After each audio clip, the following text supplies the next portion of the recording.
উন্নয়ন কর্তৃপক্ষকে বৃদ্ধাঙ্গুলি দেখিয়ে শহরে অবৈধ স্থাপনা দিন দিন বেড়ে চলছে।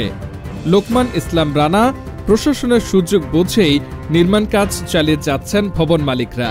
আওয়ামী ফ্যাসিবাদী সরকার পতন হওয়ার পর কক্সবাজার শহরের কলাতলী হোটেল মোটেল জোন সহ শহরের বিভিন্ন জায়গায় প্রতিযোগিতা দিয়ে একের পর এক অবৈধ ভবন নির্মাণের হিড়িক পড়েছে। আবার কোথাও সড়ক দখল করে চলছে ভবন নির্মাণ।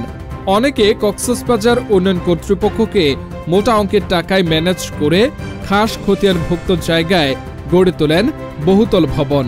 কলাতলী সৈকতপাড়া মসজিদের উত্তর পাশেই পাহাড়ের সাথে লাগোয়া জায়গায় গড়ে তোলা হচ্ছে নতুন ভবন। ভবন এর মালিক এর ভাই মোহাম্মদ ইউনুসের সাথে কথা বললে সে সংবাদকর্মীর সাথে খারাপ আচরণ করেন এবং জানায় তারা উন্নয়ন কর্তৃপক্ষের অনুমতি নিয়ে ভবন নির্মাণ করে আসতেছেন এবং ইউনুস এক হোটেল মালিক রুবেল এর সাথে কথা বলতে গেলে সংবাদকর্মীকে হোটেল মালিক রুবেল জানায় তারা আবু জাফর নামে এক উন্নয়ন কর্তৃপক্ষের কর্মীর অনুমতি নিয়ে কাজ করেন। এখানে স্থানীয় লোকজন জানান কলাতলীর সৈকতপাড়া মসজিদ সংলগ্ন পেছনের গলির উভয় পাশের 1 কিলোমিটার জায়গায় বেশি ভবন নির্মাণ হয়।